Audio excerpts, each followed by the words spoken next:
The Paluxy River Investigation. Dr. Roland T. Byrd's 1938 trip to look at dinosaur tracks along the Paluxy River in Texas found something that scientists who study fossils still won't accept. Human footprints saved in the same ancient limestone rocks as Acrocanthosaurus tracks, which means humans and dinosaurs lived at the same time 100 million years before scientists say they should have. Byrd, working for the American Museum of Natural History, was checking out reports of giant human tracks found by people who lived nearby during the 1930s drought that showed a lot of bedrock along the riverbank. His job was proving wrong what museum workers thought were either fakes or dinosaur prints that people got confused about. What Byrd found went against everything scientists knew about fossils. The human prints showed feet that looked exactly right, natural walking patterns, and were stuck in the same rock layers as real dinosaur tracks. How well they were saved was the same. The rock was all one type, and how old they looked showed no signs that someone made them fake. The prints showed weight pushing down just like when humans walk, toe marks matching human feet, and step-by-step walking patterns that followed how people naturally walk. Most importantly, several human tracks showed proof that they crossed paths with dinosaur prints, including times where human steps seemed to carefully avoid bigger reptile tracks. Careful measurements showed that the human footprints were from 12 to 21 inches long, which means very tall people were walking next to huge meat-eating dinosaurs. The step lengths showed normal human walking patterns made bigger to match the foot size. Byrd wrote down over 100 separate human footprints in the limestone, many showing perfect details of feet, including the curved bottom, heel strikes, and toe spreading that could only come from real human feet. Several prints showed proof of running movements and turning directions that meant the person was thinking about where they were going when Byrd tried to remove pieces with both human and dinosaur prints to show in the museum. Scientists who believed in evolution forced the American Museum to reject the proof. Even though Byrd had a good reputation and wrote everything down, the museum's official answer became that human prints were impossible no matter what the proof showed. Other fossil scientists who looked at the place agreed with Byrd's findings, but were treated badly by other scientists when they said the human tracks in ancient dinosaur rocks were real. Dr. Cecil Doherty of UC Berkeley lost his job after he wrote that he believed the Paluxy discoveries were real. The organized hiding got worse when rock scientists checked and said the limestone showed no proof of recent digging, rocks put there later, or fake changes. The human and dinosaur tracks had been saved at the same time in the same rock-making event during the dinosaur age. People who lived nearby couldn't protect the site when people kept breaking and destroying many of the clearest human prints. However, plaster copies made by Byrd and other scientists saved proof of the impossible living at the same. Though these copies strangely disappeared from museum collections, today's tries to study the Paluxy River tracks are stopped through pressure from schools and money limits. The site is still open to tourists, but scientific research that focuses on human tracks is purposely avoided by main fossil studying places. The Mediterranean Mapping Project between 1955 and 1968. Columbia University's Ocean Rock Study program did a lot of sonar mapping of the Mediterranean seafloor that found underwater building structures covering thousands of square miles at depths that proved they were built when the ocean was 400 feet lower during the last ice age. The discovery meant that smart civilizations lived 12,000 years before. Scientists say farming and city building started. Dr. Bruce Heason led the trip using very new sonar technology to map underwater land shapes for rock studies. The team expected to find natural land formations and proof of old coastlines, not the huge fake structures that showed up on their sonar readings across many Mediterranean areas. The underwater features showed clear signs of being built on purpose, straight lines going for miles, perfect square corners, shape patterns, and organized layouts that natural rock making couldn't make. The structures went across huge areas and showed proof of smart city planning with center squares, streets going out from the center, and protective walls around the edges. Careful studies showed that the underwater features included what looked like harbors with fake wave breakers, building bases arranged in city blocks, road systems connecting different city centers, and protective walls that followed smart land advantage spots. How big and organized they were meant civilizations had built cities as good as ancient Rome. Very clear sonar mapping found single buildings inside the underwater cities, including structures that looked like temples, palaces, and homes. The building layout showed smart understanding of city planning, water drain systems, and protective building that was better than what scientists say Ice Age people could do. Math study of the building patterns showed math, relationships, and shape rules in the city layouts. That meant smart planning and building knowledge. The city designs used star alignments and math ratios found in much later civilizations. When Heason's team tried to publish what they found, pressure from archaeology groups forced Columbia to hide the research. Archaeologists said that complex civilizations couldn't have lived before 5000 BCE, no matter what physical proof was found on the Mediterranean seafloor. The National Science Foundation, which had paid for the original rock survey, stopped support for more studying, and marked the sonar information with proof of underwater structures as secret. Getting to the research materials was limited to approved people only, stopping anyone else from checking if it was true. Other ocean archaeologists who tried to study the Mediterranean structures found their research ideas rejected and their ability to get needed equipment blocked. Universities refused to support trips that we might prove there were civilizations before farming that go against set archaeology timelines. Later ocean surveys in the Mediterranean have been carefully planned to avoid the areas where his team found underwater structures. Official maps show the areas as natural rock formations, even though sonar clearly shows fake. Building and City Organization. The Mediterranean Mapping Project proved that smart city civilizations lived during the last ice age, when official history says humans were simple hunter-gatherers. But this proof has been purposely hidden to keep set archaeology timelines and ideas about human development. The Antarctic core crisis. The 1980 International Antarctic Research Expedition's deep ice core drilling program found tropical plant fossils and warm weather signs in ice layers from times when Antarctica was supposed to be frozen for millions of years. The discovery meant that Earth's weather history was very different from what scientists accept, and that people could live in polar areas during times when main science says worldwide ice ages were happening. Dr. Elena Petrova led the Soviet part of the multinational drilling program, focusing on weather rebuilding through ice core study. Her team was pulling out cores from depths showing hundreds of thousands of years of Antarctic ice buildup using very good drilling equipment provided by international weather research groups. At depths matching about 400,000 years ago, Petrova's team found perfectly safe tropical plant material stuck in ice that should have formed during a major ice age when world temperatures were supposedly much colder than today. The plant material included palm leaves, fern samples, and flowering plants that needed warm, wet weather to grow. The plant fossils were saved so well that tiny cell structures stayed whole, letting detailed plant study prove the samples were real tropical plants rather than dirty material from other places. Carbon dating checked that the fossil's age matched the ice layer timeline set through many separate dating methods. Pollen study of the ice cores showed that the tropical plants were part of complete plant and animal groups that had grown well in Antarctica, including proof of tropical insects, soil, tiny living things, and ocean life that needed warm ocean temperatures. The living thing proof showed that Antarctica had kept warm weather for long times. Weather scientists looking at the findings realized that tropical plants growing in Antarctica 400,000 years ago meant world weather patterns were totally different from today's models. The discovery meant that ice ages where continents were, or air conditions worked in unknown ways that could dramatically change polar weather. Rock study of dirt layers in the ice cores showed proof of volcano action, ocean level changes, and continent moving that was very different from accepted models of Earth's rock history. The information meant that major planet changes had happened more recently and dramatically than people understood before. When Petrova got ready to publish her findings, pressure from international weather groups forced the Soviet Academy of Sciences to mark the research as secret. The plant fossils were moved to restricted buildings and removed from scientific access, stopping anyone else from checking the impossible weather proof. NASA weather researchers who had worked together on the ice core project were told to leave out tropical fossil information from their reports and only focus on proof supporting set weather models. Mentions of Antarctic plant fossils were deleted from published research and meeting presentations. The drilling place was declared off limits to more research because of environmental protection worries, stopping anyone else from checking tropical fossil discoveries. International agreements said no one could do unauthorized studying of the restricted area, basically sealing away the proof. Today's Antarctic research programs carefully avoid the areas where tropical fossils were found, and weather rebuilding studies purposely leave out information that goes against set models of ice age timeline and polar weather history, keeping fake sameness in weather science.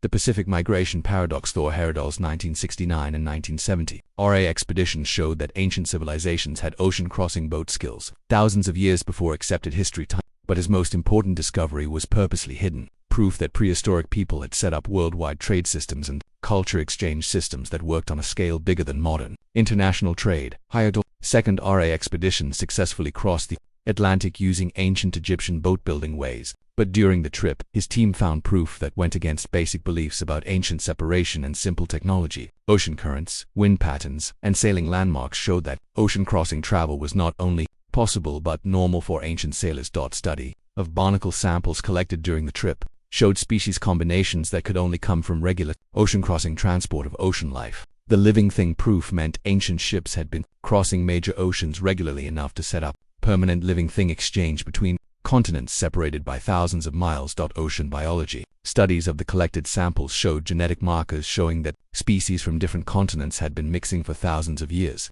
proving that ancient ocean travel had created living thing connections between faraway areas, long before accepted historical contact. Most importantly, Heyerdahl's team wrote about finding fake markers and sailing aids on faraway islands that showed proof of ancient building and care. These installations showed smart understanding of ocean sailing and world positioning that was better than accepted ancient abilities by thousands of years. The sailing markers included stone monuments lined up with star positions, fake harbors carved into natural rock formations, and signal platforms positioned for best viewing across ocean distances. The installations formed networks that could guide ships across huge ocean areas using math rules. Radiocarbon dating of the sailing markers showed they were thousands of years old, yet their math perfection and star alignment needed knowledge of advanced sailing rules that official history said weren't developed until modern times with smart instruments and math knowledge. Archaeology study of the islands showed proof of ancient settlements that had served as stopping points for ocean crossing travel, including warehouses for trade goods, ship repair buildings, and star-watching platforms. The infrastructure meant organized ocean trade covering many continents. When Heyerdahl tried to publish proof of ancient worldwide sailing systems, school groups dismissed his findings as seeing too much in natural formations. Universities refused to support research that might prove prehistoric civilizations had worldwide connection. That went against separated development theories. Ocean archaeology groups said no to studying the ancient sailing places, saying they were culturally sensitive locations that needed protection from unauthorized research. Getting to the sites was limited through international ocean protection agreements that stopped scientific checking. Ocean surveys purposely avoided the areas where Heyerdahl had found proof of ancient sailing systems. Official maps classified the installations as natural rock formations even though there was clear proof of fake building, star alignment, and sailing purpose. The RA expeditions proved that ancient civilizations had set up worldwide ocean networks thousands of years before official history says ocean crossing contact happened, but this proof has been hidden to keep stories about ancient separation and simple technology abilities. The Sahara archaeology shock between 1975 and 1982, a joint French-Algerian expedition led by Henry Lotte, discovered huge city ruins under Saharan sand dunes that radiocarbon testing dated to 8000 BC, proving that smart civilizations with good architecture, farming, and astronomy lived in North Africa when the area was still green, thousands of years before Egyptian civilization supposedly began.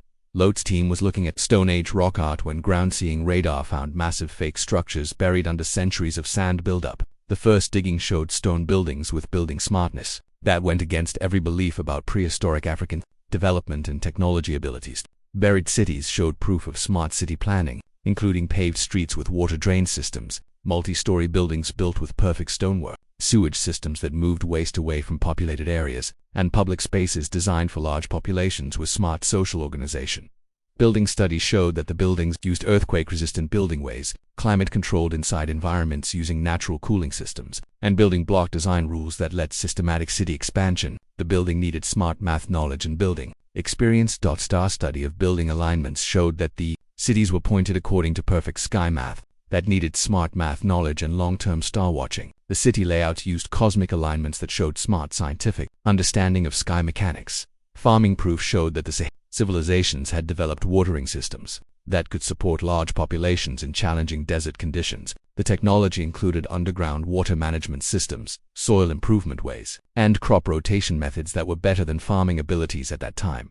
Water management systems included smart aqueducts, underground water storage, and watering networks that moved seasonal rainfall for year-round farming production. The water building showed smart understanding of water science and sustainable farming practices in dry environments. Metal study of objects found in the cities showed smart metal working ways, including perfect casting, mixed metal production, and decorative metalwork that needed high-temperature furnaces and smart chemical knowledge of metal properties and processing methods. Lotte's team tried to publish their findings about smart Saharan civilizations. Pressure from Egyptian archaeology authorities forced hiding of research that might go against the importance of Egyptian civilization in African development and mean that smart cultures lived throughout Africa. The French colonial government marked the Saharan discoveries as secret and limited access to stop international studying that might prove smart African civilizations, came before European contact by thousands of years, and went against colonial stories about simple African development. Other archaeologists who tried to study the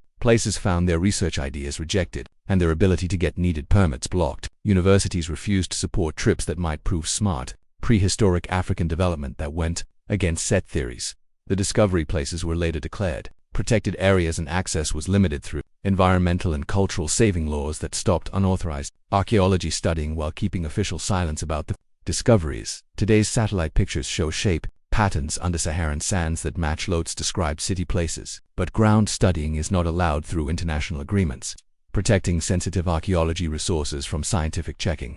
The Bering Land Bridge Revision 1973 International Arctic Research Expedition found human objects in permafrost layers that came before the supposed Bering Land Bridge migration by 30,000 years, proving that humans had reached the Americas far earlier than accepted timelines and possibly through different migration routes that go against basic beliefs about prehistoric human movement and abilities. Dr. James Mitchell led the multinational team studying climate change proof in Arctic permafrost when they found smart tools, weapons, and artistic objects stuck in rock layers that were much older than the accepted timeline for human arrival in North America. The objects showed smart-making ways, including perfect flint shaping that made standardized tool types, combination tool building using many materials and glues, and decorative artwork that showed cultural smartness and artistic traditions covering thousands of years. The saving in permafrost led detailed study of organic materials including wood, bone, leather, and cloth pieces that showed smart processing ways and making abilities. The organic objects showed proof of complex tool-making traditions and smart material processing. Radiocarbon dating proved that the human objects were 45,000 years old, putting human living in Arctic areas during times when Ice Age conditions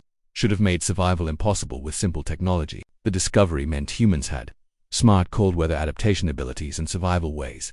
Study of bone tools showed hunting ways that needed smart understanding of Arctic wildlife behavior, seasonal migration patterns, and group hunting plans that could successfully target large Ice Age mammals, including mammoths, cave bears, and Arctic-adapted species.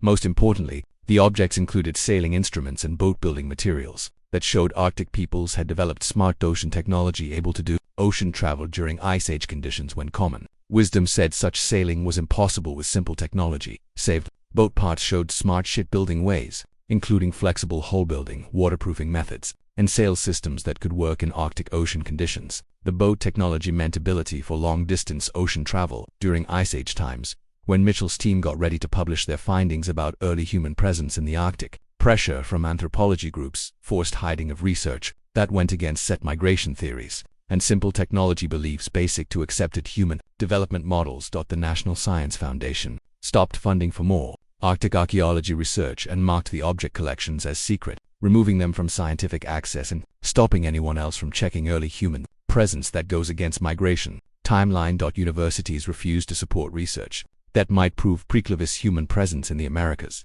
saying that human migration couldn't have happened before the Bering Land Bridge gave access about 15,000 years ago. According to set archaeology theory, the discovery places were declared protected areas and access was limited through international Arctic saving agreements that stopped unauthorized archaeology studying of early human living proof. Today's Arctic research programs purposely avoid the areas where early human objects were found, and migration studies leave out information that goes against set theories about simple human abilities and limited prehistoric movement patterns. The underground London survey during 1987 building of London's Jubilee Line extension. Building surveys found huge tunnel systems and underground structures that came before Roman London by thousands of years, proving that smart city development and smart building lived in Britain long before accepted history timelines said complex civilization existed in Northern Europe. Dr. Margaret Foster led the archaeology part of the building project, expecting to find typical Roman-era foundations in medieval infrastructure. Instead, her team found proof of prehistoric city development that went against basic beliefs about ancient British abilities and technology development. The underground structures included perfectly built tunnels with perfectly circular cross-sections, smart air systems that kept air moving throughout huge networks, and building foundations that showed smart understanding of rock science, water science, and structural building rules. Building studies showed that the tunnel building needed math knowledge of weight spreading, water management, and structural strength that was better than Roman building abilities. The prehistoric builders had done building perfection that matched modern tunneling standards. Most amazing was the discovery that the prehistoric tunnel systems connected to natural underground waterways and cave formations, meaning ancient builders had created a combined city infrastructure that used both fake building and natural rock features for complete city planning. Water management systems included smart drainage networks, underground water storage, and flood control tools that could handle seasonal water flow changes. The water building showed smart understanding of city water management and environmental adaptation. The study of building materials showed that the underground structures used stone cutting and metalwork ways that made perfection better than Roman standards. The building used rules of weight spreading and structural stability that needed smart math and scientific knowledge. Tool marks on stone surfaces showed proof of cutting ways that got perfection levels needing smart tools and making abilities. The stonework showed smart quarrying, transport, and building methods that went against beliefs about prehistoric British technology limits. When Foster tried to publish findings about prehistoric London infrastructure, pressure from British archaeology groups forced hiding of research that might go against Roman importance in British city development and mean that smart civilization lived in pre-Roman Britain. The building project was changed to avoid disturbing the prehistoric structures, and access to the discovery areas was limited through heritage protection laws that stopped independent archaeology studying while keeping official silence about the discoveries. London Transport Authority marked the underground discoveries as secret and said no to public discussion of prehistoric infrastructure that might complicate development projects and go against set historical stories about ancient British abilities and Roman technology superiority in city development. Today's London development projects carefully go around known prehistoric structures, and city archaeology surveys purposely leave out information that goes against set timelines of British civilization and Roman technology superiority in city development. The Underground London Survey proved that smart city building lived in prehistoric Britain thousands of years before Roman conquest, but this proof has been hidden to keep set stories about simple pre-Roman British development. The Amazon civilization mapping, the 1999 Brazilian rainforest surveyed using smart satellite imaging and ground-seeing radar, showed huge city complexes throughout the Amazon basin that supported populations in the millions, proving that smart civilizations with smart farming, architecture, and environmental management had done well in the rainforests for thousands of years before European contact. Dr. Anna Clark led the international team using very new remote sensing technology to map forest cutting and environmental change. The research was meant to write about modern ecology damage, not discover proof of smart prehistoric Amazon civilizations that go against beliefs about rainforest living. The satellite information showed shape patterns covering thousands of square miles that could only come from deliberate human land change. The patterns included city centers connected by road networks, farming terraces carved into hillsides, smart transportation systems, and water management infrastructure. Smart image study found single structures inside the city complexes, including what looked like temples, government buildings, living areas, and specialized buildings for making and trade. The building layouts showed smart city planning and social organization. Ground studying proved that the shape patterns were fake earthworks created through smart building that changed challenging rainforest environments into productive city and farming lands. The building scale was bigger than anything done by known prehistoric American civilizations. Archaeology proof showed that the Amazon civilizations had developed building ways using locally available materials to create lasting the architecture that could handle rainforest conditions. The building methods used environmental adaptation and sustainable building practices.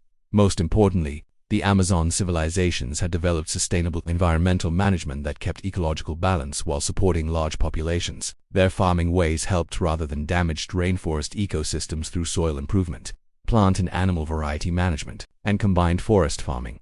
Farming studies showed that the Amazon peoples had developed smart farming systems, including raised field farming, forest gardening, and water farming that could support dense populations while keeping environmental sustainability. The ways were better than modern sustainable farming abilities. Population guesses based on city area study and farming ability meant that the Amazon civilizations that had supported populations numbering in the millions, making them among the largest prehistoric civilizations in the Americas, with smart social organization and resource management. When Clark's team got ready to publish their findings about Amazon city civilizations, pressure from environmental groups forced hiding of research that might make conservation efforts harder by proving that large human populations could live sustainably with rainforest ecosystems.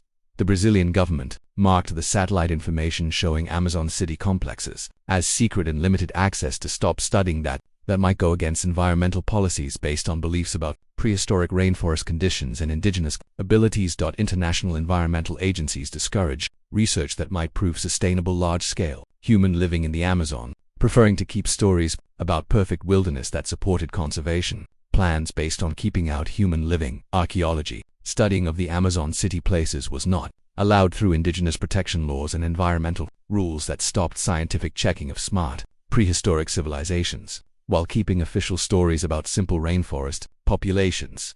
Today's Amazon conservation programs purposely ignore proof of prehistoric city development and keep policies based on beliefs about simple indigenous populations and untouched wilderness that the satellite surveys proved were completely wrong.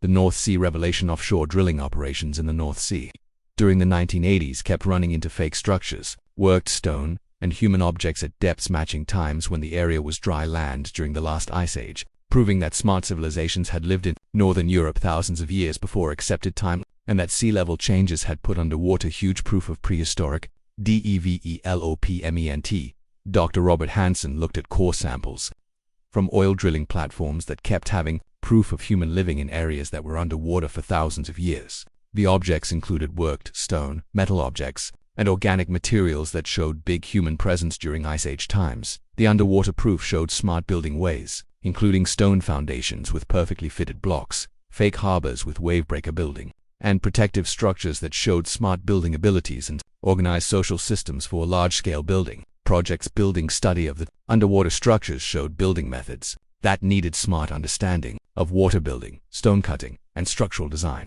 The building ways were better than abilities given to Ice Age European populations by main archaeology. The scale of building meant organized civilizations with big populations and technology abilities for major public works projects. The structures went across huge areas, showing coordinated city development and smart social organization during Ice Age times. Radiocarbon dating of organic materials found in the North Sea core showed human activity from 12,000 to 15,000 years ago, when the area was livable land. Before or after Ice Age flooding put the area underwater. The timeline put smart civilizations in northern Europe thousands of years before accepted farming development. Most importantly, the North Sea objects included proof of metalworking, perfect tool-making, and artistic development that showed cultural smartness better than the abilities given to Ice Age European populations by main archaeology theory and simple technology beliefs. Study of metal objects showed smart mixed metal production, perfect casting ways, and decorative metalwork that needed smart furnace technology and chemical knowledge of metal properties. The metalworking abilities were better than accepted Ice Age technology development. When Hansen tried to publish findings about North Sea prehistoric civilizations, pressure from archaeology groups forced hiding of research that might go against set timelines of European development and simple Ice Age abilities basic to accepted prehistoric theories. Oil companies were pressured to avoid reporting archaeology discoveries that might make drilling operations harder through heritage protection requirements and delay profitable pulling out projects with expensive archaeology studying and site protection rules. European archaeology authorities marked North Sea object discoveries as secret and said no to studying that might prove smart prehistoric civilizations lived in areas that were later flooded by after Ice Age sea level changes, going against set archaeology timelines. Ocean archaeology groups purposely avoided the North Sea areas where prehistoric objects had been found, saying that underwater studying was technically not possible even though proof showed huge human living during reachable times. Today's North Sea development projects ignore prehistoric object discoveries and work under archaeology policies that leave out proof going against set timelines of European civilization and Ice Age technology limits. The Australian dating crisis. Thermoluminescence dating of Australian archaeology places by Dr. Rhys Jones's team between 1985 and 1990 kept making dates of 60,000 to 80,000 years for Aboriginal objects and settlements, proving that smart human cultures had lived in Australia far longer than accepted migration theories let, and that Aboriginal technology and cultural development was much more smart than main anthropology said.